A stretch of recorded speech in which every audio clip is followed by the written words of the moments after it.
Whātalo whātua tātou e kālesia tele California e sau tele kālesia asfitu to fio mai. E nei aso sa patio le atua e alofa ma tau singa le atua lo to sui fua ma tātua ola I ainga uma lava no nu. Whapea foi la tō umo e lo whapea whalongolong mai nunga le em tātou wheloa e susu inga la fionga le atua e nei sapati. Whamaria le atua e ato tō ia lo fale atua e tau sielo tō sui fua ma tātua ona e ateia. A wāle ngā luenga mai se wha moe moe mo to e fio whalua mai. Ono to wala o fia stato talo. Whaftai le atua mo lo sapati, whaftai lo tau singa. Whaftai lo alofa Yesu Kiriso whaotanga na e saunia. Whaftai lo angapa I o lo mafuta mai e whapa ieina I mātou mo oe. Mātou te fiola o one lau fio se o le aso e te fio mai ai. Mātou la te whatasi mai manuia so suina lau tu spa ia. Whaatonu I mātou I lo swafa Yesu walau tue nei. Amen. O le sona sumartolu nei mar sapati mulmuli nei ole nei kuata o tatu le mai fai unga nei kuata sa tatu suina pe fa pe fion tatu mamalama ai le suina la fionga le tua le la o mai fai unga o le sona mala fa ile autu o la ila fionga le tua tatu te ola ila fionga le tua ile mau autu ile Jakobo mta mo fa o pe lua suma lua ia fai o tō mai ana ile upu ai awale na ona fa longo iai e fa sei nai o tō e o tō mo tō te mana tua tusilo Jakobo ele Italia ina Martin Lutero le Great Reformer ona tusia Jakobo e fa tawanga e tau singo tu la fono I lo fa tua fai lo mai o ngā luenga e lo fa tua ole talvai ono Martin Lutero na ia to e fo mai le taitu nunga tu spaia ma la onga tu spaia e whaorotanga e ala le aloftuna o Yesu Kiriso na maliu matongi o le nai tātou e tātou te mawaina le whaorotanga e ala tātou whatuatua ai pe fōringa mai a Martin Lutero e fte nai ia Paulo ma tuse Jakobo e whatau ngai whaorotanga ai tātou te loa o tuse o Paulo mai se tuse o Roma ma tuse o Galatia e whatau ngai whaorotanga le loftuna o Yesu Kiriso na maliwa Yesu e au noa ma se whaopopo I se ngā luenga po se mea tātou twhaia au le alofa tu noa la vole atua na fio ma Yesu e tongi ola I tātou so pau le mea tātou twhaia o tātou talia ina le whaorotanga e alo tātou talia le whatuatua e tātou te maua e whaorotanga I le maliwa Yesu o wā na fio mai lava ia e tongi ola I tātou I le alofa o le atua nei wha mahangalum toi la vai wha ola I tātou mai le laulangi ang sala leo toi wha ole nai tātou e le atua tau lava tātou talia tau lava le whatuatua e wha ole nai tātou I le ola e wha avau ma le tala leina ai le tusi e Jakobo e wha tatau anga I le olanga whapaina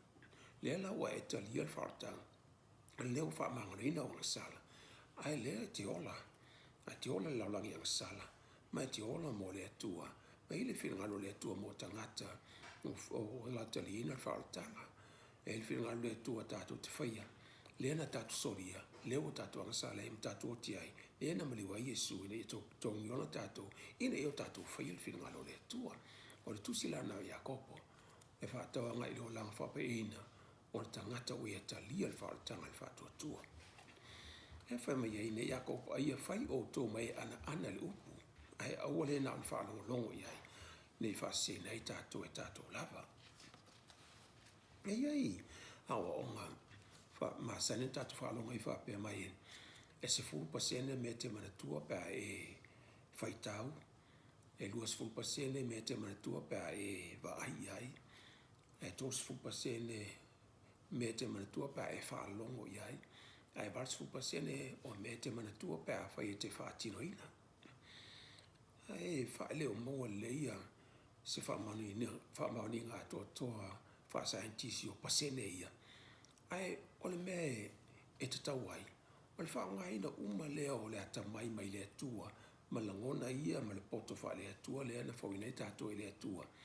pe a tātou suasuina foi ma le afioga le atua e le agato le atamai mo laulangi i poto mo nei soifuaga tau te iai a o le tātou suasuina o le afioga le atua ia faaoga'u mai ia le tātou faitau le tātou vaai ma le tātou faalogo mo tātou lagona ma le faatinoina ina ia o tātou mo le manuia o loo faapea ona tātou suasuina ai le afioga le atua mai o le uiga na o le sona mulimuli nei faaiuina ai le nei kuata o tātou ola e tusai ma le afioga le atua ne fa mai lan fa upe lu suma lima le Iakopo mua le an fa upe lu suma lima fa pe mai a o le matua mata i le tula fono le sautonga wa to ona le oia ma wa tu mau ia oia i le se fa longo ma fa ngalo na tangata a o le ana ngaluenga e manuia oia i lona lava ana e o tama i nei mea malava ni ana wa i nei tatu fa ei a o le matua mata tatu fa ai i le tula fono la finga le tua e tu mau oia tatu tu mau e le na ona fa longo tatu fa longo fa mo fio na ngalo a o le ana i le ngaluenga o tau simo tula fono e manui ai oia ne fa mai nei le tau simo tula fono tatu te va ai tatu te fa longo ai tatu fa tau ai ma su e la fionga le tua tatu te le dal finga lo le tua tatu fa ina o fa ina tatu le tua ne tatu to olai i le ola fa pa ina fa ma le tatu e le tatu tua o Yesu Kristo ina so fanga ne lo e so fu mo tatu olai e fili lo fa ben fa sa tau mai tatu mai e le tatu su ina la tu spa ia ma e fa mtala mai e tatu a pe fe ona tatu wola al feeling ale tu au tatu wola i langi e le fili le tatu ma sa le fino le sala lo tatu fa na mai tatu we sala tatu tino sala tatu ma fa sala tatu langona sala tanga tatu lava ono tatu fa na mai o tatu ya tama eva na sala ma wa sala malava ena o la mai ai talwai ono wa o ti le tangata mo wang sala tangata mo mai loti ma le tato ti oti mai lava ono fu le sala mai o tato tu a o le si fili lo tato tau mai la fionga le tua o le lalo langi o tu ina nau lalo langi o tu ina nau ma lalo langi o fa lia vale le ono mai la fionga le tua e tato o ne o tato ma nau lalo langi o tu ina nau o tino tu ina o mata ia to foi fa le anga nei o langa e le tasi o fili ta te lo ina fai lo ma tu spa ia te apolo lea lo ola te apolo ma ange bleanga il la langi ne lo e so fo mo ta to lai ma ele fai no fio na ola se la langi o lo e se fili ma te apolo fili le anga sala fili ia ma la langi o tu ina nau o fili ia to ma le oti le ta to te oti ai ono le anga sala ai fa ftai le tuo fa mangalene tato Yesu Kristo le si la tato tu si la e pe fa pe fe la tato sao mai le fili mo tato manu malo le fili e no o tato talia Yesu Kristo la wa uma fa le tato Yesu o tato le fa ta ala wa fiu Yesu la ale la tato la langi tu ai le tato ti ola la langi aksala o tato la o tanga tanga sala fa mangalene tato a tato la o tanga sala le yo ina e teimi e to fiu mai Yesu ia masui o tātou tino mawe esele pawa le angsala mai tātou ia ona liwaino i tātou i le ola e whawavau e le to Yesu angsala a i le taimi nei o whaamane e tātou alo wafio Yesu e langi e sauni langi mona na whanau e la tātou wha i le whamtalanga tusio se tasio tusi titi o tuspaia tusio Ioane mua Ioane lea le sopele na ia tusia le evangelia Ioane ia tusia tusi mulu tusi pa io faalinga ia tusia fo ia tusi la iti ia tolu le ana mo ia ne lua ma le ana tolu e talia il fili lea pe fa pe fe on tatu wala i la fionga le tua ia la tatu te vai yanga ia i le ana mo ta pe lua fa pe suma lima se fa pe suma fitu fa pe mai o to te mana na o la langi po meo o ia i la langi pe a fai manao se tasi laulangi. E lo ia te ia le lo for tamaha. Awa o mea uma lava o i laulangi. O le tuina na o le tino, tuina na o mata. Whaalia lio le nei o langa, e le mai tamaha ia, ai mai le laulangi. O le amawai atu fo i le laulangi, a toa mohona tuina nau, a o le fai le fila ngalo o le tamaha, le atua, e tu mau le whaavau. A o le fai al fila ngalo o le atua, e tu mau le whaavau, e ma vai le laulangi mon tuina nau, e ma vai laulangi mon whaafia fianga, ai o le fai le fila ngalo le atua, e le ma vai ia, ai tu mau e whaavau, se o le aso e fio mai Yesu, pea fio mai Yesu. E tātou te vai e le fai tonga lea, mai fai upo e sfuma lima. Awa to te mana o laulangi, po mea o laulangi, pea fai mana o sisi laulangi, elo ia te ele lo forta ma. E tau te vai ai, o mana onga laulangi, ia male lo forta ma, pifte na i me e lua, a tātou mana na o laulangi, o fte na i male tātou alo fai le atua, e le atua ta ma, le fa mamla mai la fionga le atua, e le mfain tātou fai me e lua, ia fai mai ia fete le inga Yesu, e le mfaina e au ona, ini matai se lua, ni ali se lua, au wae te wha pito le tasi, ai wha tuatua na i le tasi. Ia wa wha mamla mai fo e Ioane, e so pele. E le mfain tātou, nau le laulangi, ma fai me mana e laulangi, ma tuina naua laulangi. Ia ma tātou fai el whia ngalo le atua, e fte na i mei e lua, tātou fai o mea tasi, ai le mfain tātou fai me e lua, o tātou fai o laulangi, ma tātou whanau ai, ia pa tātou fai e whia ngalo le atua, ma tātou olai, i le ole whaavau. Ia, e la wha mei nei o le, awa o mea umalawa i laulangi, o le tuina na o le tino, tuina na o mata, ma le whaalia lio nei o lang, ele mai le atua lea, ai mai laulangi. Mea ia tupu mai e le tuina nau, mea le laulangi, e tupu mai e le angasala, i o tātou loto mo tātou manaonga, e wha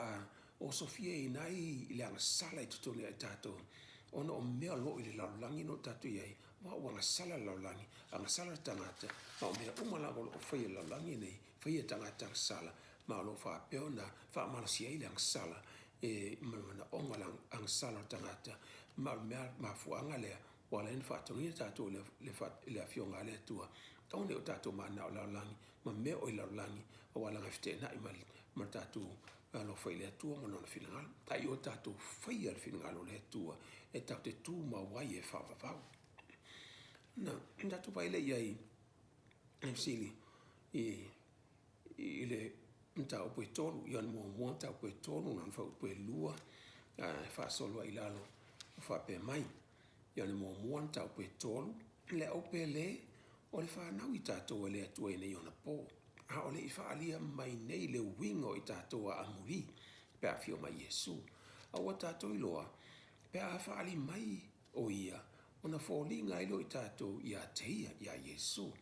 Ona tātou, o a tātou te iloa tino ai lava. O i lātou uma foi o ia ile nei wha moe moe, i a te i lātou le fio whaalua mai. O a tai tasi ma wha maina o ia e ia, wha pe ona mama o ia. O i lātou umalawa o e whaile hanga sala, o lātou soli fo i tu la fono. O le hanga sala, o le soli tu la fono lava le matau mai. Ele o Jakob o le o tatu whaitawina, e lo tu se Jakob, le tatu whaitawina tu se Ioane, Ioane Momua, le tu sia e Ioane, e le tu siel, tu so evangelie, e whaatau ngai maliu matong Iona, sauni a Yesu. Ale wha mena Ioane, o i lato umalawa o e whaile angsala, o lato soli tu la fono, o le angsala, o le soli tu la fono la valea. Le whai upe lima, o outou i loa fo ina whaalia o ia, Yesu lea, ina ia avese ina e ia tātou angsala, e le o ia te ia fo i se angsala, e le angsala Yesu, e le ia Yesu se angsala, ma e le angsala lava Yesu, ina wali utangata, o pe ono, ele anga sala se tasi o e tu mau ia teia. O se anga sala, o le va ai o ia te ia Yesu, o le ilua foi o ia e Yesu. E whana ue, o wane wha se tasi a te o tau, o le whaile a miotonu, o le a miotonu lea, wha peo na miotonu o ia, o le whaile anga sala, ma le te apolo la veia, o wa anga sala te apolo, talu le amatanga, O i lātou uma o e whānau mai le atua, lātou te le whaia le angsala. Awa o lo wha tū mau i story a te lātou lana fua le upumoni. E le mawhai foi o nangsala, wa o whānau mai lātou i le atua. O te tā ua tere whaitonga tu sia ina l'apostolo o Ioane to mantua, o le tusi muli muli le tu sia tu spaia, le whengenga fau, o le tusi lo tu sa whalinga. A tu si le Ioane mua foi nei tu sia Ioane. Tu si muli lava lea whai maia se la tona na tu sia le whengenga fau. Mai ai whatonunga matang o fie. E wha mol whana o le tua au walo soi fua le lalo langi nei. Ua matua ia perfecta ma apostolo ia Ioane. Ia tau whana wai tātou le whanau. Ono lapata inga whatama. Ile ekalesia, whau pesfulu. O le mele o ilo ai le whanau o le tua. Ma le whanau te Apollo. Whatu sumai le se senga lea. Mele ilo ai le whanau o le tua. Ma le whanau te Apollo. O i lātou o e le whaila mi o tono. E le mai le atua i lātou. Atoa me e le alo lofo i o lātou uso. E inga le tau mai nei. Mai o i lātou o e le whaia le mi o tono. Whawhena ilo le mi o tono. Le mi o tono. O lo whaia leo o lo inga le atua. O lo whaia leo whiunga lo le atua. Whapa ia ina oe e le angampu le atua. E ala le tū la whono. E ala le whiunga le atua. E whapa ia ina i oe la whiunga le atua. Ma tū la whono e te ilo ai la ua mio tauna e mio ai. I lo so i fua whapa ia ina. Whapa ia ina i oe le angampu le atua. Ina oe talia Iesu Keriso ntongi o le ina oe. Ia la ua veo e makerisano. Ia whapa ia ina oe le angampu le atua. E la whiunga le atua. O ia i lana tū la whono. Wha mai e nei. O i lātou umalava o e le whaia le ami o tono. Ma e le mai le atua e lātou. Ma atoa mai e le alo lofo o lātou uso. Mai nei le me i e lua. E lua me tupu pa whai tau sia tū la whono. Mai nei o le mele o ilo ai le whanau o le atua. Ma le whanau o te Apollo. O i lātou umo o e le whaia le ami o tonu. E lo ni whanau i lātou mai le atua. Ma e le alo lofa i o lātou uso. E le ave lātou ma whanau o le atua. O whanau i lātou o te Apollo. O e le tau sia polo inga le atua. Ave lātou ma whanau o te Apollo. E o e lātou te le whaia le ami o tonu. O whanau i lātou o te Apollo. O e lātou te le ola i le alofa. E alofa i o lātou uso. Ma laulangi. Mariwa Iesu Keriso. O whanau i lātou o te Apollo. Nia manino lava le whionga le atua. O walpolo inga le nei o tō whanau ia i talu le amatanga. Ia tātou whialfan. A e tau sia polo inga le atua. E lua me mo wai. E te ami o tonu wai. Mai e te e loa ilo alofa. E loa ilo ami o tonu. E loa ilo alofa. Whaoleina o Iesu Keriso ma tongi une tātou la na ami o tonu. Le ami o tonu na tongi une nei tātou ina wama liu Iesu ami o tonu. Ma toi tu mai Iesu ami o tonu. Ma fuanga ne wale na veo ia mo tātou whaola wa ele iang sala Iesu na waliu tangata. O le atua liu tangata. Ele iang sala ina waliu tangata. Ele whai mai nei. Mai whai nei. Ele whai upu lea e lima. O to i loa fo ina whaalia mai o ia Iesu lea. Ina ia avese ina e ia tātou ang sala. Elo ia te ia fo i se ang sala. Ia Iesu se ang sala. Mai le langi so mai le te i sa tau le ia Iesu se ang sala. Mone en whanau mai i le tina ang sala o Maria lea. Ai le ia afia Iesu ba langa ilo se tama Maria. Paulavan bena whai a Maria o le ofo atu le o lona tino. Ina ia nurture ai ia le atua le waliu tangata. Ina ia soifua mai ai le atua le waliu tangata mai tutonu ia te ia ilo santama. Sa surrogate mother. O Maria le surrogate mother na ia nurture inga le atua le waliu tangata mai tutonu ia tia. O le atua lea, le atua ami o tonu. Le waliu tangata. O liu tangata ami o tonu. Mai tutonu o Maria na providing al environment ilo na ba ilo ia te irtina ina ia tupu mai ai le atua le waliu tangata ina ia avea mo tātua li whaola. Paula wana mena provide e Maria. O hiyo tangata sala ele ia afia i Iesu langa ilo sangatama. ele I providing e Maria se vaenga o Yesu pe o tangata e masani e mana mir tamama tina. Maria was only a surrogate mother. Ele se biological mother. O Yesu o le o sona biological mother Maria. Maria o na le tina nala mai ai ia le atua ne ua liu tangata.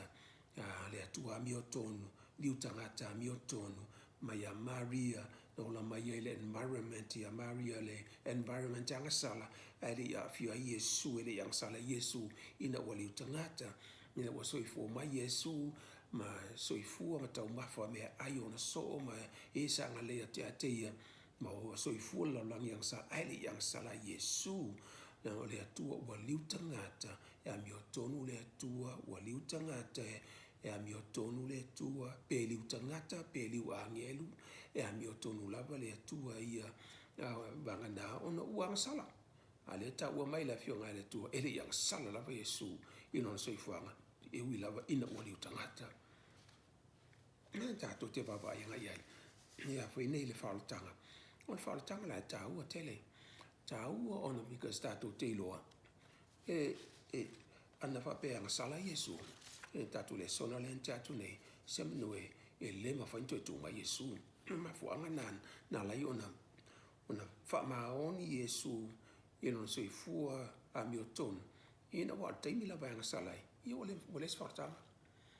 le sfaola le mafainto ave o io faola ua anga sala ia le atu ali utangata me ma fuanga na tatu le ina na peona malawa Yesu ino tamai il fatto anche che semane ino tamai pe a fai ai a vese nei puma wa em tinga ina tangata soifua a miotonu ele yang sala na te longo ina le leanga lang sala mai le fi yang sala fi ma futa lo tama ya no la te lo tama pe a fai finga le vese nei puma ai a wona I fai lo loto ai fai lo finga lo tama I maliu Yesu ine fa mangalo tangata tong yora tangata fa to ila le fili mai to mo wala wala fa bau ila na fa nau afuanga na lenga lo to tele Yesu mai talia le sa taulo mana maliu Yesu a miotonu to tu a miotonu le wata fa le nei tatu mangalo ang sala konan wato tu mai Yesu mala miotonu tatu te loa ana fa pe e le to tu mai Yesu pan fa pe ai ang sala Yesu ina no o fa sa taurina o vai no fa sa taurina le li falo na mato ai o la no le to ai tu ina tu mala me satani na o mali ese le tamama be se la ngang pa io mai ya Yesu Christ o na o le tangata soi fua le tua tangata wele o ia ila ngang pa io le tua pe o ma le ya te o ile ngang pa io le tua pui o en fa pe ino ai na ya Yesu ele io le tua ai no wa fio ese ia le tamale na fio mele langi fa ma vai mo na tali ilunga sa tau ma fio ese mele anga pa ile tu ta tir tama ile tangata ilunga sa tau tangata mi tono le yang sala ana mto tinga ina lava inga luenga na faia ya teia ele ngato tangata sa wa ya teia fa sa tu ya tia au sa tani mana angelo mto ai fa tinga ina Yesu le tinga ina e te tinga ina nga luenga te Apollo tu sapele sasaina o estangata ya sasa o te apole te to e tanga ina silia to nga maftia te lo tato te la ngona lavale maftia ti nga me o le tino ma e anga lu e te apolo tato te oi ai fa pe tato te mamai tato o fale mai e lo la foi nga lu te apole fa mai tato tam to tato safa e tato te lenga no to tinga ina Yesu no sa te ele ngato o sasa tangata a o le sasa te apolo na matua I whaatinga ina I yang sala. Ai whaafta ia Yesu na maliu ele yang sala. Ma fuanga le na toi tu mai ele li whaola. Mai, ole evidence lana tato te leo ina I ia fwoi nei na maliu Yesu ma ia vema mo tato whaola. Ona ele ma whaie sa tani ona whaanga sala Yesu. Wa lenga toi tu mai. Ana sala Yesu e le ma whain toi tu mai. E manua I hoti e whawawau. Se manua whano la langi nei. Wa hoti I tanga tangsala. Wa leise whaola. Wa whaile tua. ma wa manu malo Satani i le tangata ato malalangi le o tu mau le pule Satani laulangi nei peana whape fail mission a Yesu Keriso le tua le na liu tangata peana whape fail wang salama to i lalo i Satani so e lem fanto tu ma Yesu ma i matunga mau ma se man wa fano laulangi e whaavau wo ti tangata o le se wha moe wo ti whaavau wa o uma ia le pule le tua laulangi nei mai wa whano laulangi nei e whaavau i lalo le pule Satani e tu sai ma le whinaunga Satani i le tua tama se manu fo ito o to e tangon ta alu le to e alu ia Satani i le langi o la fta ia i ma le tua tama ina iona mo le universa ato wa le wa pule whaavau e laulangi ang sala nei talwai na wa pea na feile Yesu ia e tātou whafta i le tua whafta i le tua o manu malo Yesu Keriso le wa tātou manu malo ai ia e whafta i le tua ia Yesu le tongi ona wai e fe le tua i le fina unga Satani e fe le tua lan whamsinonga e le mawhaina e se mea e tusi lima i Satani le tua whapea wa se se lan whaiunga bana whapea e to e whaatu mai le tua ia Yesu matunga mau a ele i aina ngasala Yesu se manu e mtua i accuse e Satani ia le tua tama ona o le fe o le sao o le amiotonu ia le tua lan whamsinonga ma fuanga na tu wa Yesu tu ma Yesu ta ao tu e whapea tu le o tie o fe o iai lo manu malo le tunga mawe o fe o iai le o tie o fe i lo tu i le tunga mawe o fe i lo manu malo aisia manu malo o mtua ia manu malo ia i lava Yesu i le fina unga le na fina wai Satani le amiotonu le atua le ua amiotonu le atua fa i lo le amiotonu le atua i le mariu Yesu fa i lo le alofo le atua i le tu mai Yesu o na mai Yesu ave mo tatu fa ola me na i lo le o tau mai nei ele tusi nei tau mai nei le amiotonu ma le alofo le tangata ui e talia Yesu fa i lo le mariu Yesu mo tu mai le amiotonu le atua ia ma le alofo le atua le fa tangata e tatu fa ianga ile ata mai logical tele il fartanga ono tulanga ile fairness le tua ile ata mai ma le biotonu le tua ile fa silinge ina se tasi ile me na fa ile tua fartanga ile se le wala wi me fartanga wala sili le ana sauni ile tua fa le nai tato po ai leila va si se wala wana o Yesu e maliu e tongiola ine fale nai tatou ele mafaina na fina ule tua ia na tau faile tua nei fa ia Satani fa to ila lo le tua maman malo ai because la le tua soifua ia te ile mana atoa e to ila lo Satani pa to ila lo mai langi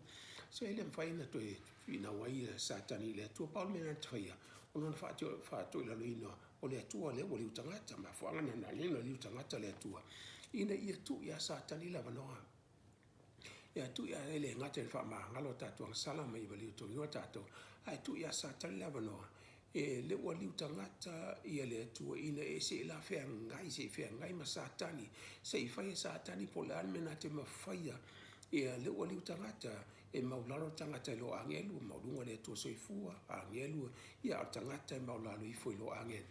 ia le wa maulalo soifua ile ia Yesu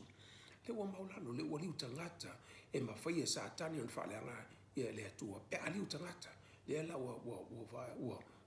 fio mai lava le tua ina ia tu le va no ia Satani na te fai ai la na fi ndonga ile le tua le wali utangata pe manu malo ia na fuanga na lion fatano ina e fartanga ia le utangata le tua ina ia fea ia Satani wa ele ftau ile tua mamalu male tua iona le mana atoa ia ma Satani o le angelu ia ona le fina watu le angelu ile tua soifua ai afa pe liu tangata le tua ia wa mautino le fea le tua o sila tonga maulalo me wo ia le tua le liu tangata i lo angelo ya satani le la fina wa lea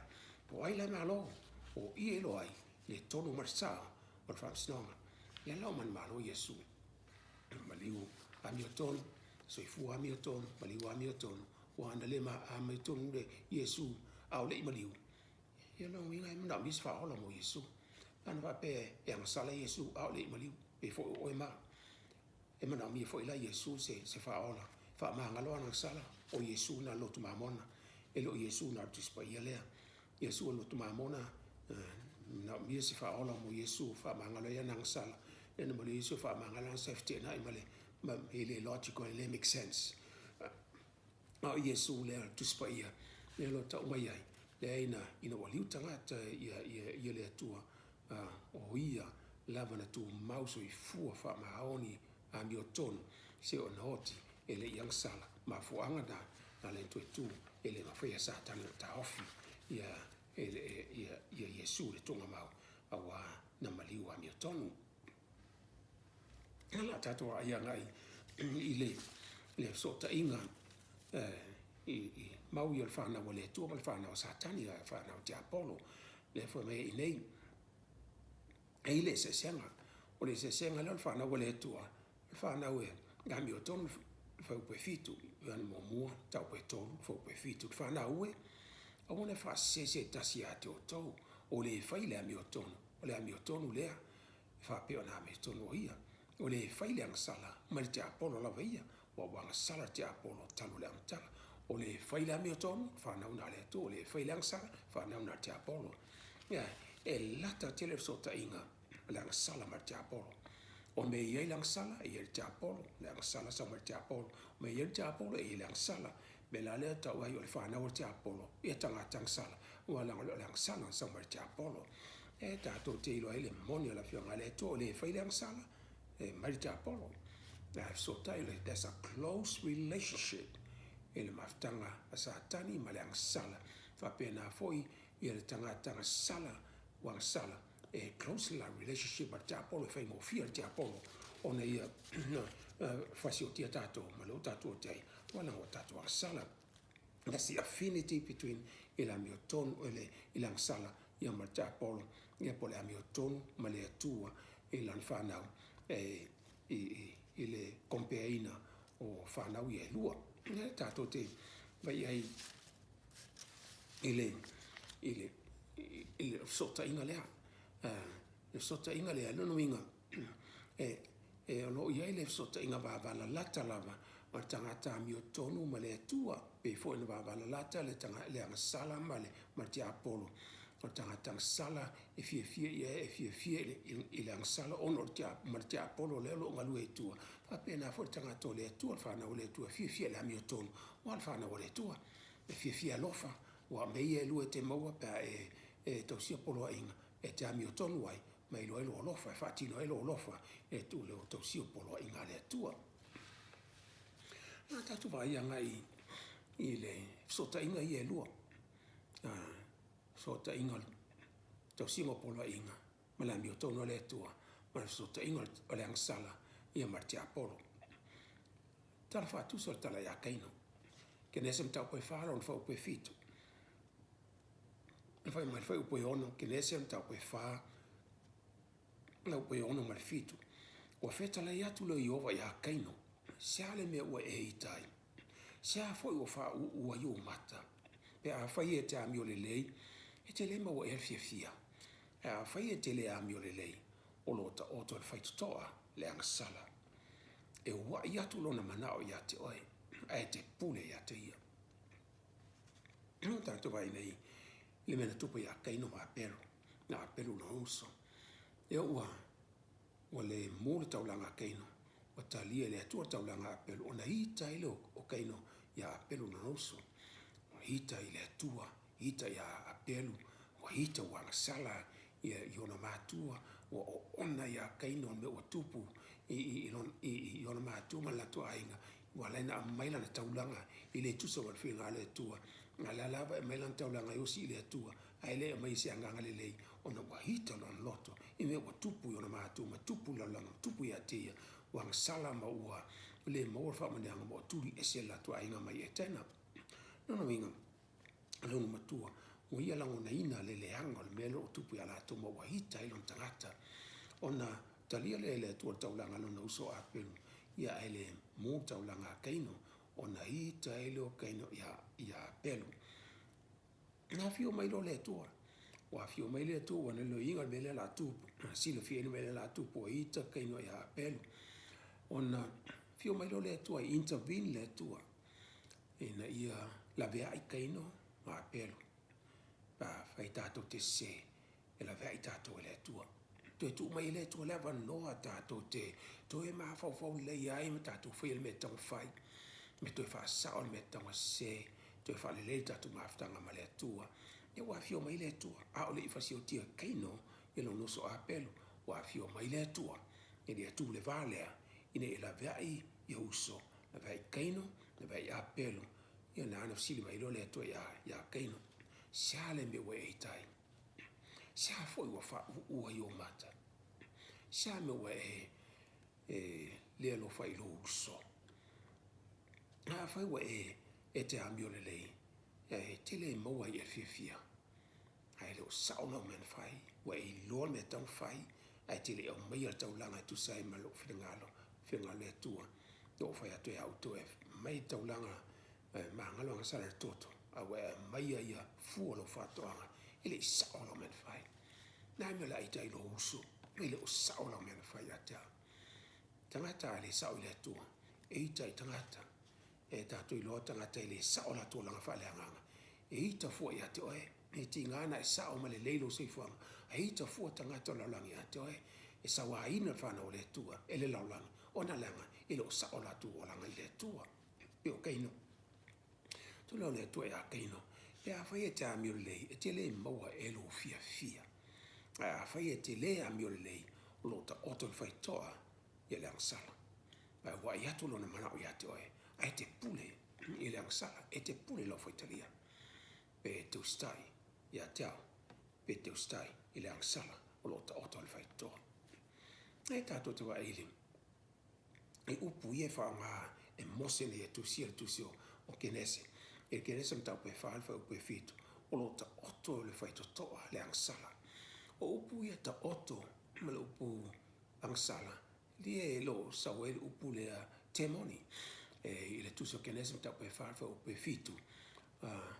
o le upu e peru ta oto e sa we le upu a kaiden rabisam temoni no winga o le upu e peru le sa wai i ngana a gaiden fai ngoi nai o le temoni lo ta oto le fai to o temoni lo ta oto le fai to te apollo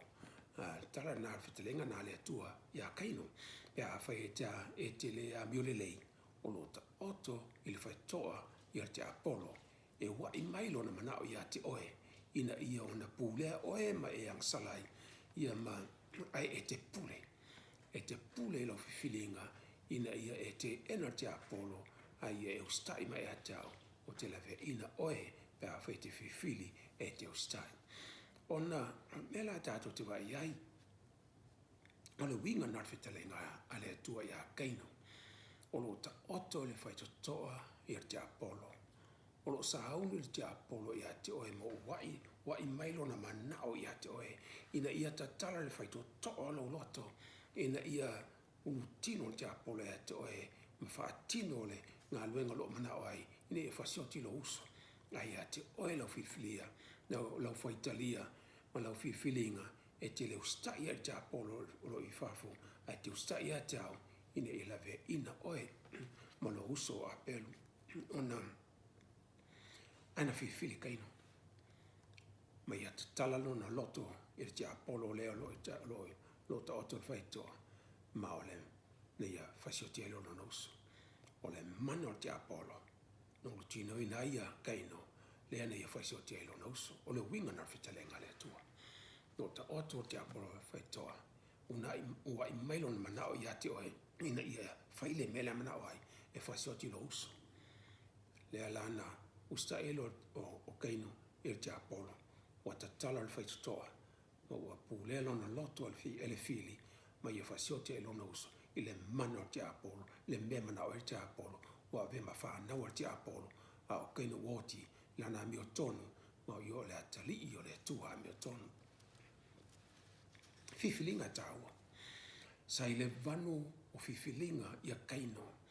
a oa intervene mai le atua ma a fio mai le atua e la vea ia uso ia. Ina e awana e tupu ia le mele ua fuafua e kaino e whailona uso. Na la vea ia le atua kaino, la vea ia le atua a pelu. A le fifilinga lava kaino, na ia fasiotia ilona uso. Mea te ena ia le finangalo le atua. Le lau tate vai ai, o le anga sala kaino, o le anga sala whai ma le mautinoa. Ave e le atua, le avanoa, la ve ina ai kaino, e to e whaola mai, il maftanga a uso ia, la vea i mai, to e whalelei. Na fili lava kaino, e te i le atua, ma o le anga sala ma le mautinoa le lei. Na ia te ena whiunga le atua, whatalia ina te Apollo leo lo ai, ma te mi la veanga sa i tangata, ma futa le te Apollo, e ma futa mai te Apollo e atoe, whaososo o te Apollo, ina e whaia le sala, ma futa i te Apollo e atoe, ina e whaia le sala. O teimi te whaia le vano o fifilinga, o lo ta oto te Apollo, whai tōra o loto. Lo ta oto te Apollo, whaososoina oe, lo ua i mailo na manao i te oe, lo whaososoina oe e te Apollo, ina e whaia le sala, ata mai ia leo lango tangata, ia lava lo tupu teimi nei. Leo lava me leo lo whaia te Apollo, i tangata lava, na ia whaia ia kaino, lo whaia ia te oe, tate le vanu fifilinga, ia so uma. Ma e nofo lava te Apollo le whaitutoa, e una i mai lona manao ia i tātou, e whaososoina tātou mai, tu ina nāua le tino, tu ina nāua mata, whaalia lion vale o nei o langa, meo le lalolangi, ne whai mea ila le whionga le tu, aua tātou te manao, i lalolangi, ngā meo i lalolangi, i le mai le atua ia, ai mai le lalolangi. E tātou te mai o i lātou, whaia le angsala, o whanau ia te Apollo, o te Apollo, nang sala mai le angatanga. E tātou te tari le tua sosale mai a tātou, ina ia tatala no finangalo mo tātou loto, ina o tātou tu maui le li, o whaora ina tātou mau whaotanga, e ale lo whaia, whaalonga le whaatonunga le atua, whailwhinga le atua, ina ia tātou sawai, mai whaososonga le fili. O se tasi lao, se tasi fo example tātou te vai anga iai, e whaatawa le vālea, whānaua le atua, e mi o tonu mal whānaua te Apollo e angasala, e tātou vai a kaino, sa avelan taulanga i le atua, ai le sao, tātou te mana mea ina o le angasala a kaino, le angasala vai me mautinoa, angasala vai me lotoita, e au auna i le atua, tapua i le atua, ave taulanga i le atua, ai le mela e whaale tonu lo loto, e lo malia e lo loto i le atua, e lo malia e lo nolanga, e lo matau i le atua, e le fiusta i le atua, la e lava e whai mea mana oa, e o lawa e ana mea whai le atua, e na te ilo le atua, la tana no le lea ma le atua, na fiusta o mai le atua, la tana no ma keino, e la vea ili, ia keino ma la vea apelo, ina one i tupu le vālea le vāuso, tātu ilo la, le tangata pae, e tingana i role atua, ai te whaia lang sala, whai man mautinoa, ai lofo le atua, whamanga le tātou Jesu Christo. Tātou vai ia saulo, le tupo saulo, tupo mua le nu Israel. Na ave e le atua avanoa, te ele avanoa na ave le atua ia saulo, ina i whapea na whaatino ailo na ustai mona na matau i le atua. Ave i whaatonunga i taua e taua i manuu, ese o lo si o mia ila tau Israel. Ai pe tai te mi umalawa e whaatino ai e saulo ia le whaatonunga le atua, e alu e tu sema le whaatonunga le atua, e tautaua. Ai e alu ai, a umaltawa i on toi mai whailo mea ele tu sema le whinga le atua, mai povia, mai whaola mai tangata, me whapena ele tu sema le whinga le atua. Na whaatonunga le atua, wane i whaasao mai se mea, po le manu, po tangata, po tupu, po ailawa, ka ia whanu uma sa Amerika, ina ia ilo ailo uwha maoni mana ustai ata, mantua, noe, le nuo le whawhalanga le utonu mai le ua, wa ele nu o le tua ma wa uma le loftu no le tua I nu wia sala tu aina ai kanana a le wa fa wa wina le nu o Israel wa pema nu o le tua ne la wa ele tupu le tu mo le o Israel so ya fa mai le o tu pea lava pele tua ava no ia solo ina ia salamo ai mo sta ia ai le ma fai lava la fa sama noa ele ma fo solo ile fina alo le tua te mi uma lava na te fa fia le nu na te fa malia ina mana onga tangata ma ia fa mua tangata ale fa mua le fina alo le tua na te fa malia tangata ale fa malia ina le fina alo le tua ona ina mai le Samuel mo ta pe suma le ona fo pe suma le fa wa te ale anga Yova ya Saulo ona Sofia ele o ia ele anga le anga ma ya Yova le o tatu vai wa te le anga Yova ma ya Saulo ona Sofia ele o Saulo ile anga le anga ma ya Yova anto le wa uma le lofto no le tua o uma le vanoa tu ele tu ya Saulo ina ia whairoelo no sta. Ona o leo o uma lewa noa. Ona esele le atua le angang pa ia mai a Saulo. Ne wa maliu esele angang pa ile atua mai a Saulo. Ona hulu wai leo le anganga le anga. Le te Apollo le ia te moni ile ia Saulo.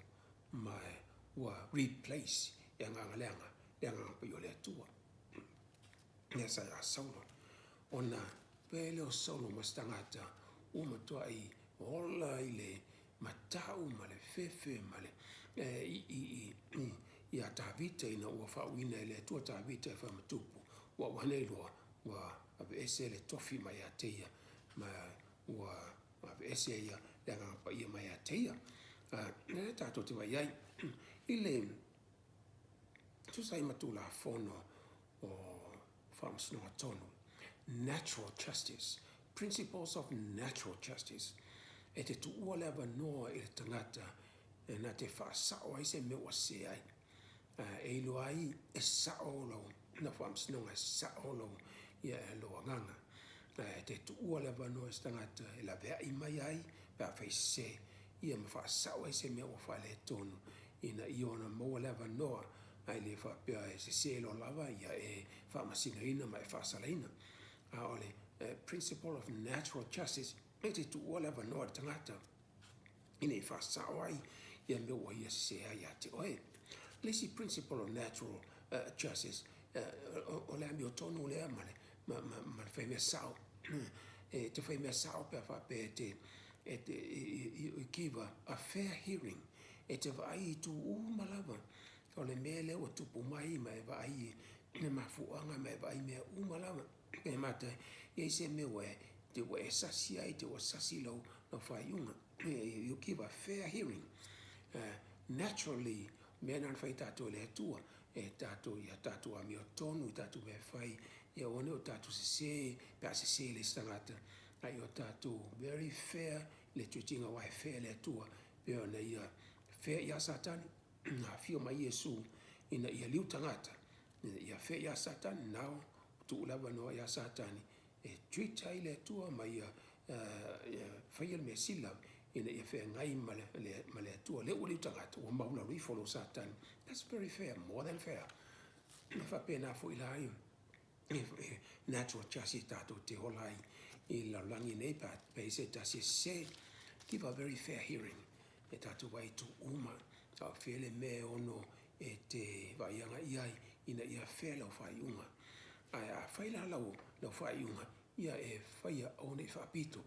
o te whai tu au no bias no vinga yes o le mi o tonu na whai whamsinonga le tato te whai aso umalava ia tu waha mausu a tangata ia tu lava noa tangata e whasau aisi me o se ai a wha tu lava noa ele ai peo lava tu ele tu e asau ia te lingo taunga whai case on deciding e lon metong fai a lo tu atu lava no a la ver fa sam no aso e fa le po le aso ile tu mo no fingalo la fa pe lo fo mai la le tu e ta fa manga la va le tu au le tu le fili le e moria tato le tu e moria tato sa tani le tu e te uma la te fa se le moria e sa tani le tu pe me la e fa lang sa la va te e tu e la va la wo le na tanga la ya tau tanga la o lo watali o lo fa na o e fa lang sa la o lo fa na o tanga e fe mai atau e le usta tanga tala to le usta mai atau so la ele file moria tato lu moria tua mai ele taimi me io me o lo fai le va sa tani mai tua ya afia tato so o tato fa la le ya ma no fa aru mai le tua e fa sa o ese mema tato le ia i mo tato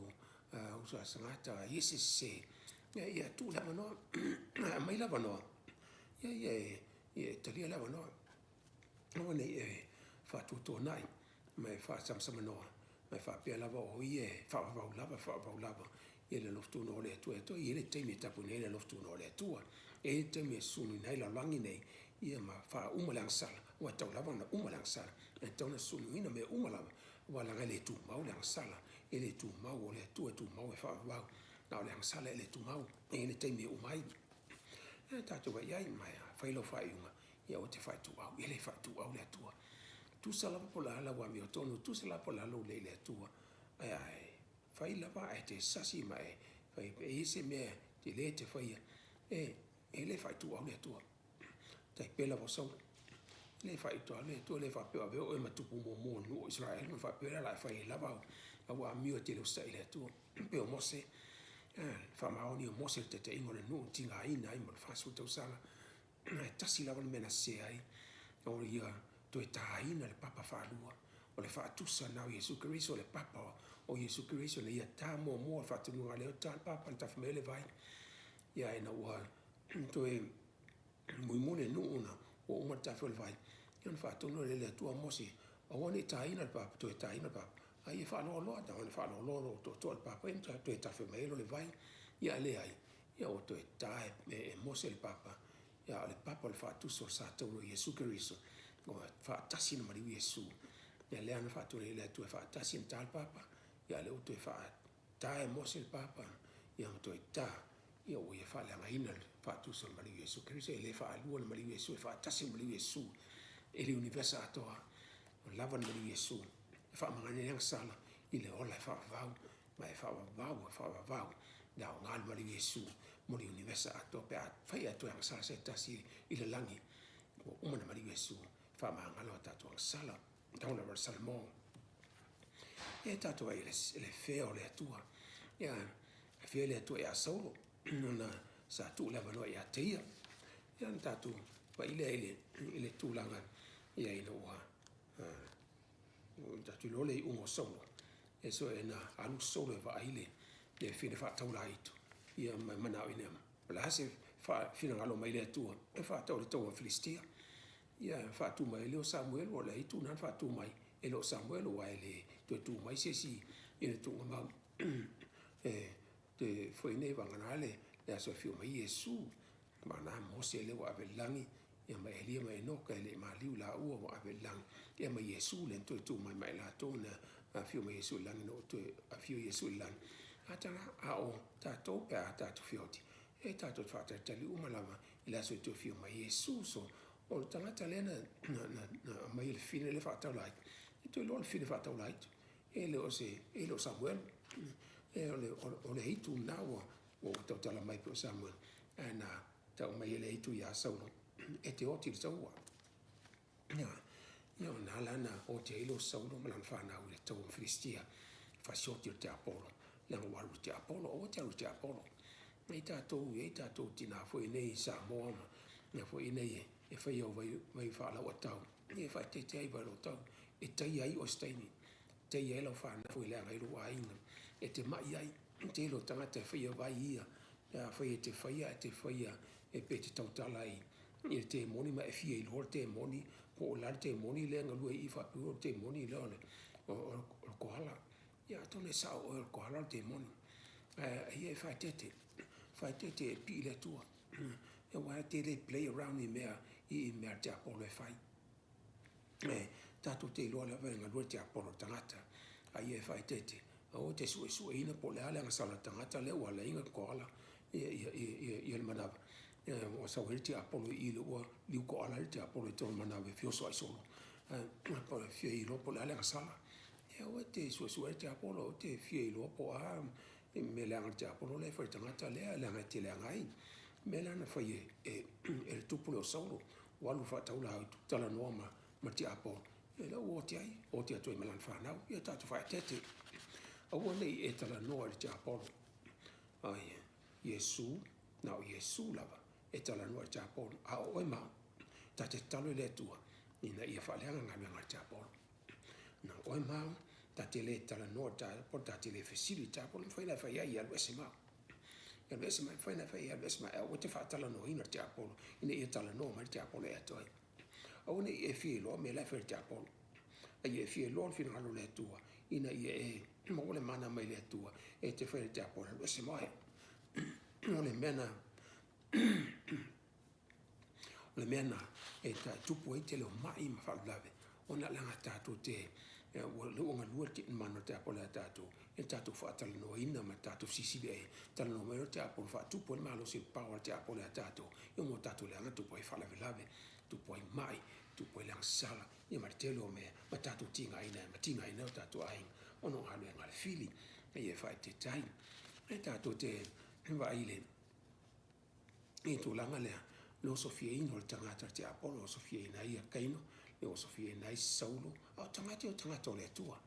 sa au ona i le atua, le tupu na filfilia le atua, na wha au ina saulo, e sa muele ve ma tupu le atua, le wala au le atua, le wala, haina se, wha pena o e ma, awane a vea fa peo e wala wino e le atua po a vea o ema fai fe au mto ina po si tangato fa tutua matalia o e te akono po aila e fa pea le fo ia te apo le atua e pa fai laksala teimi la fai laksala ia le va lo loto le va cloaks le a le aksala ma te apo e nga lua te apo no fo fai e te apo fai toa lo wa i mailo na mana o ia te oe fa soso mai atu e teimi e te talien fa soso o e sala na wa taia o te apolo o tiro ina o te apolo te uma tato te e vanganale a loftu no le atua na te lava ia tato o te fa boe moe le loftu no le atua te fai ai pe lava se po le mena na se saulo fa moe le loftu no le atua fa pale le atua mo no fa mangalo ai fai lava me se ai si o na uma le loftu no le atua e a saulo ia ma ese le anga poi le atua ia ua na ua urutino ina i o ia te apolo tatu te le whailoa i ma saule leo le whaavau ua whano saule whaavau uoti walu ese le anga poi le atua tapunia le loftu noa ma wale sao saule langi ar tangatan whauina le atua le tangatan tofia le atua wale tai tai o le atua tai tai ia laulangi nei la ina ia talia Iesu pea meri me mo tatu whaona ia le ua pule te apolo ia ma wale sao ele o le whaavau me le tatu whaetete ne one tatu whatu tuanai pe tatu te manatu wha tamala pe whaatala le ngatu mama i le whina ngalo le atua au wala te sao ai ina ufala ina oe ma sao ngale moe lau fō lau ngar soi fuanga nei wa veo em tangata whapa ino ono whaia leo whina ngalo le atua e tatu vai i pe fo tupu ia iuta la tatu vai i a foi nei ia Paulo ia Paulo l'apostolo nu ese mai ina fa wino o ia le nga pa yo le tua ina wa wina tu le tua ia Anania le perfetta ina ia fa wina Paulo ma toi populai Paulo ina ua tawaso mai le ala tamseko ona tu sia le Paulo ile tu so corrito lua pa upa suma le lua mta upa suma lua fa upa fitu ma so fa upa iva corrito lua mta upa suma lua fa upa fitu so fa upa iva ina nei fa mo lunga o ile sili eso me o fa alia mai sa tu ina mai ia tau le me ma tu ile tino o le angelo satani e tu i mai ia tau ina nei o fa mo lunga Na o ai oi whaatolu atu i le ali, ona o lea mea, ina ia alu ese ia tau. Ona whapea mai le o ia ia tau, lea tua lea, o loo nei alofa tu noa, e lava lea sosani atu ai. O wa o lo vai vai, e whaatoto i nai lo umana. O lea o te lea i lava lo fia fia le mita e mea o vai vai ai, ina ia tu mau i o lunga le mana o kerisa. E se tatu wa ia ngai le me le tupo ya Paulo. Paulo o le apostolo inu ese, te ngata ufa uina le ngapo i le atua. Le ena ia fea ngai ma tala ingol tala lein fatu ina e kalesia i Asia Minor, Turkey, e o lawa Europa, o se ona silinga tamai, i whenga fōu, sa ona ngaluenga mata alia, no se fufa le nganga, mai e ata mai tele ia le apostolo Paulo. Ai fai mai le tala le tu sia i Paulo. Awan ina nei wha mo lunga au i le sisi le eso me o wha alia mai ata e le atua. Na tu ina mai ata o le mea matui tu i le tino. La le mea matui tu i le tino. O le angelu a satani. Ai sea, e tu i mai ata ina nei o wha mo lunga. E tatu vai wha punga Paulo. Ne wha punga e Paulo, wha punga e tangata o lo ia silifina me le tupu ya teia. No o ai oi fa tolu atu i le ali. Ona o le mea ina i alu ese ia tau. Lena ai oi Paulo i le atua. Ina i alu ese le angelo a satani. I alu ave ese le mea matu i tu i le. E leo tala atu Paulo i le atua. Ina e wha mahalo lo mai ia. I alu ese le mea tau. I alu ese ia tau le angelo a satani. E leo se mai. E leo se mai le talo e Paulo i le atua ina e wha mahalo lo mai ia. Mana le mele tonu a tia vese. Ya vese le mele ono tinga ina i Paulo. Le tinga ina Paulo. Me matu i tui longa tino, tinga ina tino Paulo. A le mele a, me mai le tua. O le fina ngana o le tua a Paulo. Wha atonu talo Paulo. A le talia le tua a Paulo. Wa lava lo uloftu noa. E sosani atu ai. Wa lava lo uloftu noa. E sosani atu ai. O vai vai, e a e whaali e lo mana. Wa lava lo loftu no ato e, o te sosani ato e, e whea ngai ma le angelo satani, ina ia sosani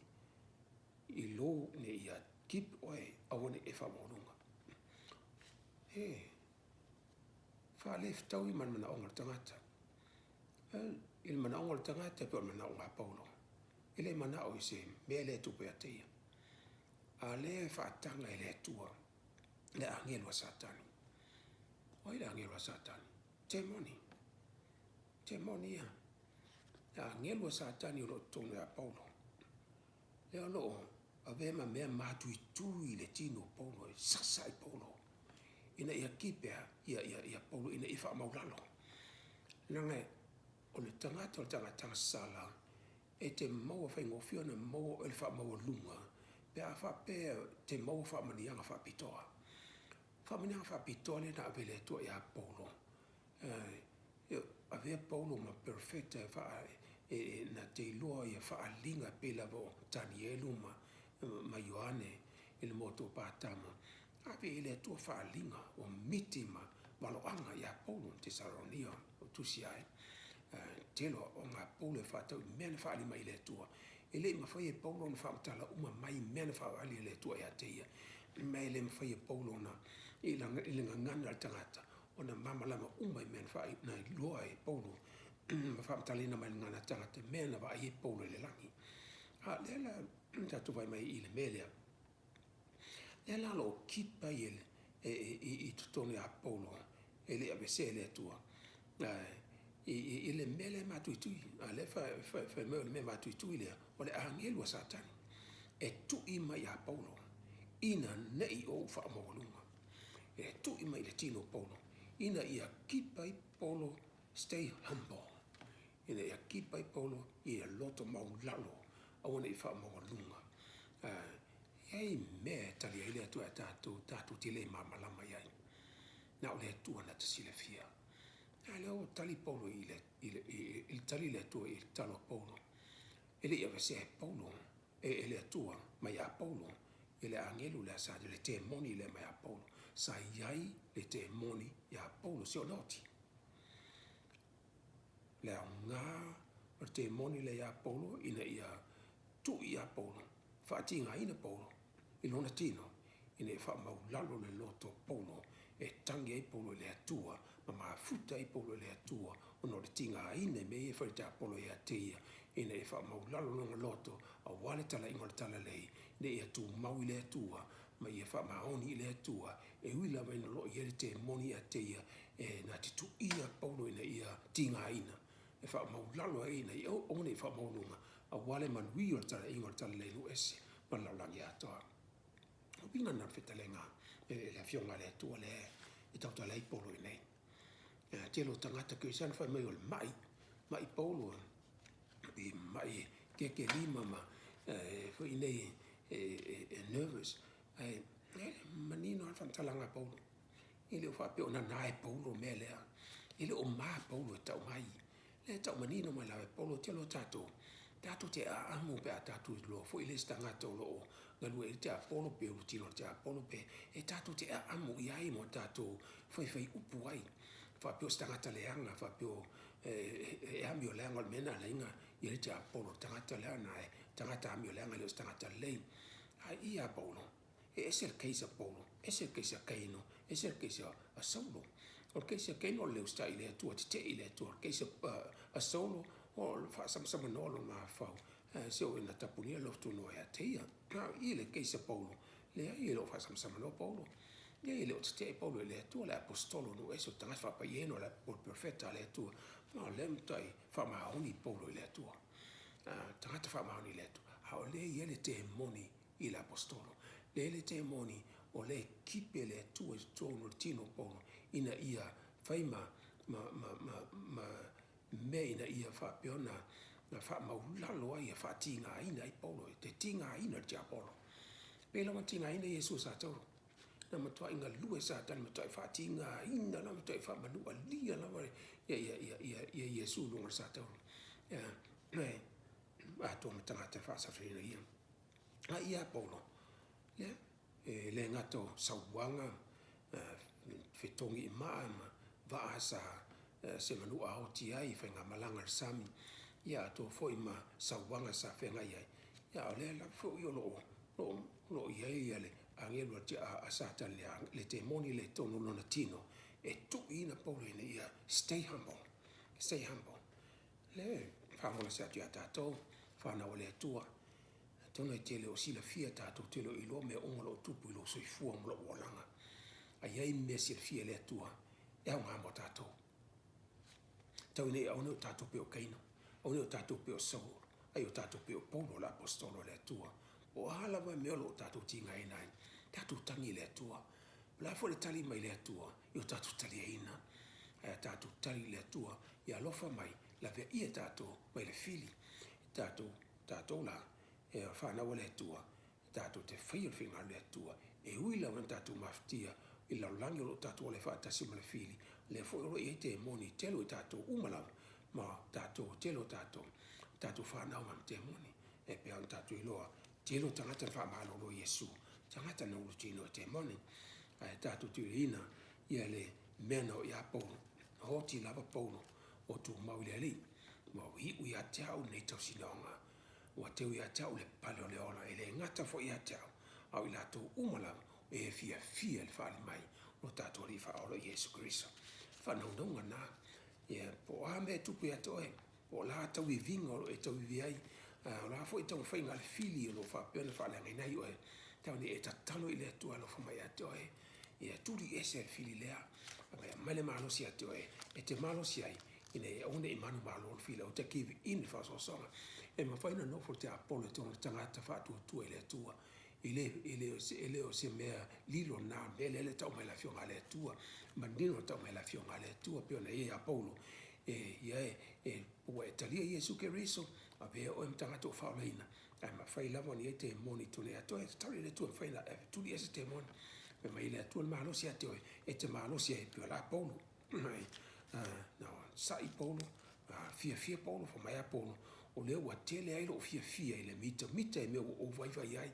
ele fa po vai polo lang sala a o me e vai ai le lo ton fai te a polo ni ia fa maula lo to mai a onde i fa maulunga me na ia le fia polo ia fia la fia polo le wana mama lama le tu po ia te ia ma fo anga le wala ina tinga ina no langa ia onde fa maulunga te lo tatu tat fa maulunga me le tasi o langa sala sili le ana national evil ia tatu Samoa o fa maulunga e te pe au fiti o le national evil fiti o le jealousy o le fua o le national evil il malo tonga o le loto le fa mangalo po fe tatu te ai tatu fiti Samoa tonga po fe le tu la langi te ai evil is evil por fa maulunga por le loto le fa mangalo por le loto fua o le angsala e tatu fa te ai vai meia tatu le manao ina e tumo pese te apolo toni a tatu manao ia pese ai e fa maulalo lo loto ina si la fie le tu e moni e fa maulalo io na tali mai le tu la stalo ona vese lo te apolo mo ai tatu te taro le tua fa mania mai a te oe i lau sau ninga ona le fa vau e tapena te lola aia me sili aia ia tangato le tua e to ngata talo fa sili le tua manona finga lo loto lo winga na tu se lo taso sili le Ioane mo tau pe lu martolu e te fa mo le tua ve me fa na le tua o me fa na ti Apollo ia ve se tasi usta ile tua tau si ana pono inga o le soli polo inga soli tu la fono le o le sala o soli tu la fono o le sala ma fo merti Apollo ve ai o em tanga sala ma fa na ti Apollo o no te solia tu la fono le tua ia so fa mani la fiona le tua fa mo le li o te fa tu na i ma o te fa tu ai e pe la solo e tu po solo ai fa mo le tua ma fa ilon finalo ma nu ele tapulia le tu no le tua ma tato ai ala fa mai su ia mai le ono sai mai fa maoni mai le ia le anga po le tua ia tato te ono sai e metinga o pe fai o galua te Apollo fa le anga tato ile tato te vai ai ile pe ona tato mamlama ile fai tanga le martu se Ioane mo monta o pe tolo fo pe val o le fai le sala ma te Apollo ia o sala te Apollo ta le mtanga fo pe sfulu o mele o ilo ai fana o le tu man fana o te Apollo o la to umo e fai la miotono ele mai le tu la to ato me le alo no fo la to uso lua me na ta mai na tupu ia to e pa to sia ia tu la fono le tu e te amiotono ai e se fanga le tu mai lo lofa e ta te fsili o le fe polo inga le ta o mai i Ioane ila na tusi le Ioane mo monta o kwe lua martonu le fe mai vai upule o le soli o le angasala o ia soli tu la fono o le fe tu la fono e tutusa e martu la fono fe ngetuai io e tusa fai tau i le i feng fo fa o punga o tu la fono fe ngetuai tu se le am tu la fono fe fo tatu vai tu si le tatu iai mai o e te mana o i laulangi po o mea o i laulangi fa mai nei tu la fono le tu la fono fe fo e fa tu so tu la fono fe ngetuai tu spai o tu la fono fe tu tu sa le tu la fono fe tu la fono fo ina fe fo e le sese e tasi tu la fono le tua tasi finga le tua mo lana fa na si o lo le fa vau e ta fa mai nei mai a Ioane ene mo monta ko lu fa pesuli ma o to te ma na la langi po me la langi a fa i mana si tasi la langi e lo ia te le lo fa ma o me uma la langi o tu na o tino tu na o matu no fa fi fi le e le mai le tua ia e mai la langi na langi ang sala e ta te vai ai ile tu la fono sfulu e tu la fono sfulu Ale e tau mai e. Au e te mana o le whalo le lua toa oi. Au e te mana o le ava le lua toa oi. Po lana o na tane, po lana o na fine, po lana povi, po lana asini, po se tasi mea le lua toa oi. E tutu sale le la mamal tu la fono le ile yohane mo monta o kwe tolu. Ile whengi a fau tutu sale le ia. Au e te mana o. Ai ile whengi, ile tu la fono sfulu. Le pe e detail mai nai me te mana o te mana la vale o te mana fale o te mana la poi por la un tan la un fine po se tasi me ale lu te toa oi a il feng fo o te mana o se me la tasi la langi o te mana I me o le la langi ya fia u mai la tu la fono ya fia tu la fono sfulu a une fai mo ese tu ese o luma I la langi nei, one fai mo ese tupu la langi nei. A o te whasi o tangata, o te muno, o te mana, se mea lava tasi la langi, o te whai ese mea, me le tu samal whinga le tua. Le alo tu hatasi umal tu la fono tasi I maulea, o te mana o la langi. O mea la langi, ele mai le tua ia, ai mai le te Apollo. E tato te ilo ai, e tasi al tu la fono. E tau mai le, tu se Roma. E pe tato te whala ngai na el tu la fono. Ina ufala ina tatu fatu atua le ai au ne fa pe ai fa tu mawina ai le tu la fono al sil e tatu fala ngai na el tu la fono le tua ina ufala ina tatu fatu atua le ai au ne fa pe ai tatu te fa tu mawina ai le tu la fono le ai ma se me o tau mai la fionga le tua fa pe o fa la ngai ina le tu la fono ile mali wi Yesu e o fa malo sia le tu la fono le o tau mai nei mai o le angsala we are sorry to la fona. O le mana o la langi, we are sorry to la fona o le atua. Ele alofo ele atua. Ena, mai le o le fai upe whama lima. Ioane mo monta upe lua fai upe whama lima. O se wha apea o ilo o ia. Ia Yesu a ele tausi e ia iana polo inga. Wa polo inga Yesu. Polo inga ia. Polo inga o la mio tonu, polo inga o le alofa, e tutusa le leila, polo inga o la mio tonu, polo inga o le alofa.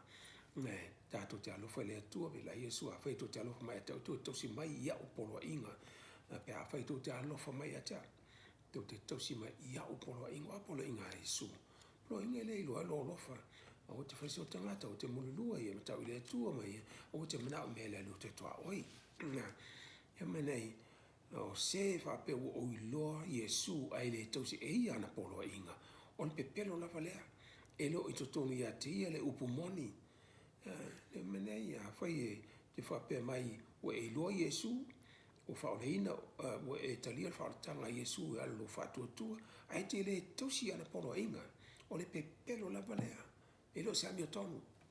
e o manino lava le fionga le tua se o fa pe o iloa Yesu le na malimoa o utalia Yesu le na marimua o utalia le fatua tua le aloftu no Yesu le na marimua ai na te le tosi polo inga o le mtoi pe pelo la valea yo ne mo monta pe luon fa pe fa e manino la vale fionga le tua na ne fa pe mo fa le ino o fatua tua ai te le tosi polo inga no fa le ngene Yesu e polo inga fa fen fa le ngene Yesu polo inga na maliu fa manga no ta tuang sa no ta solia polo inga le tua o le pa io tu la fono le na maliwa Yesu fa manga na tatu sala le o tatu sala e ono tatu sori polo inga pa ia le tua e fa mene maule o lo ai se tasi fa pe ma o lo Yesu lo wali fa o talia Yesu Kristo vemo wali fa ona na ala lo fa tua no na lo tu no fa manga na o sa ai le tausi polo inga o le pe pelo la valea e lo sa mio tonu tu la fono le tu la fono a mio tono e no e te lia fartanga e la lo fatu tu lo te lia fartanga ia Yesu Kristo le o e o lai e te o la mio tono e te le to e pepelo ai te le to e sala e te le to e fai ai be ia na tatu ang sala u tatu fiote ai na ma fo na mari Yesu a o e o la le mio tono e lo la wa mio tono polo inga tau mai ato e me fai te mio tono ai polo inga tau mai ato e me te lo fai e lo lofa me fa me lo o pe lima a o le tosi lana fionga le tua e moni wa to le lofo le tua e tu le atea o le tosi i la fionga le tua polo inga le tua fingalo le tua e tosi ai ma ustai ai, ma e whamaoni ai, ma e tau sia polo inga le tua. E lo lofa, wa ato atoa ile alofa o le tua e ato e alofa le tua tangata ustai. E alofa le tua tangata ua ia talia Iesu le whātua tua. Le ua ola mai i whalatanga ia Iesu Keriso. Ina ia e tau sia polo inga le tua. Ina ia awana e to e angsala. Ma ua e tau sia le fionga le tua. E alofa le tua e ato a whaina alofa mai le tua au na mai no nalo whamangala o tatua ngasala. E lesi le eo na alofa mai le tua. Ina ua vei tatua mana le whanau. Ka ua mai polo te sorama. Ile whamai leo le ia nua muamta upe sumal e tolu whai upe sumal walu. La whanau e awane i tatua alofa. Tau le upu malea. Mana ngutu. Tau le a mio mal whamaoni e tatua te alofa i le tua. Menei. Ioane. Anu mo monta pe tolo fo pe suma alvala o fa na we aone tatu ala no fa ta ole upu mane ngotu ole amio man fa maoni aone tatu fa pe mai o mo tali Yesu Keriso mo fa ola ai tele amio ya amio Yesu e te amio tonu aima ilo ai lau il fa tango fa ilo lo fa tu ya nga lu nga le mo lo fa maoni ile tua e la fa na we aone tatu ala no fa ta ole upu mane ngotu mena na fai tupo sauro e na fai mai e usta ile tua ya fatino e le famahone ai tatu usta i po la polo o la lon tinga ina e la ve no lo ia il te moni a polo e tui mai ne fa mo la lon loto ana usta ia polo le tua te ile tua ya polo o lava lo of tu no e so so ni le ya to e lava le of tu no le tua so sa ya to ma o tato tinga ina la langi ang sala le fili o lang sala fa so se ne tato ti apolo le tato ti ang sala ma la langi fa so so ngai tu na nau ss e fa langi ne tato ti ai an maliu Yesu to ngole tato i o tato bola i lola fa le tua so i fanga fa le tua ambio ton ina i tato ambio ton e ala tato to sio fino lo le tua yana polo inga mantu la fono ben vai mai e le fa inga tato la fono le tua e mama ile mamafa e le fa inga ta e vengo fiento sia polo inga le tua ile tangata fa le tua e fa inga ta e tato tangata sala e le fa inga ta polo inga le tua ile mamafa e ile tangata e lofa ile tua tato te tinga ina e tato te fia io tato vai po la fa mai a polo o te fia no te vai ai wa o lo ai le mana o le tua ia tau ia le momonta pe to fa pe sfulu o le mele o ilo ai le fa no le tua le fa no te apolo ila tu umo e fa ile mi otonu e le fa ile mi otonu e le mai le tua la tua to mai le alofa o al polo ingale ne o tu fa longo ia talu la mtanga ia tato fa fani toni o tato fa fani ia lofa fa le tua tato fa fani e ma le tua o tato fa fani ile ia ma Yesu Keriso non ma le tua no Yesu Keriso e fa tu pina ile lofa ia tato fa fani ma o tato uso ma le kalesia ma la lango tato ia tu se lava pe ito me la langia te tato te alo lofa ile lofa fa le tua ile ma ile ia le mele fa pesu mele o ilo ile fa na o le tua ma le fa na o te apo ila to mo ile fa ia la mi oton fa na ma ile alofa fa na ila to te apo tato fa na o le tua tato sia po le ngale tua tato te fa ilo fina ai tato te sawa ilo le fa mani mai le tua tato o ngane tura tato o ngana to le alofa mai le tua ia fa pena fa lo ti le tua na fina ngale to umala tato sta ile tua polo inga le tua e pa ia e mama e le mama fa ile tangata o ia ile ngapa ile tua tato te fia tausi polo inga fail finga le tua e ila nga tato tinga ina la langi ang sala ai mono tato manuia e fio mai Yesu tato sa fa ngatu lo fa mbau fa pe mai lo Yesu la fa na le tua la fa na pe fio mai o fa le mai ile fia o lo wali tato fa no ia le taia talo le tua fio mai lo tato li fa o tato fia vai le taia o fio mai lo tato li ma feta le mai o fa le mai ile fia o lo wali